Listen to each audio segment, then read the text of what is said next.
A Domus apresenta a lavadora de alta pressão Lave 1600, perfeita para quem busca máxima eficiência com o menor consumo de água.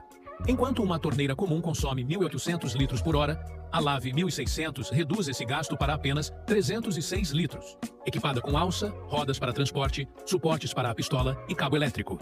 Bico ajustável alterna entre jato-leque e concentrado. Stop total desliga o motor ao soltar o gatilho. Conta com pistões da bomba em aço inox para maior durabilidade.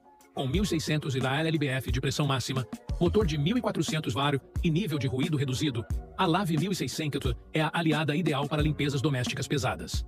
Alta eficiência, robustez e design prático. Você só encontra na Domus.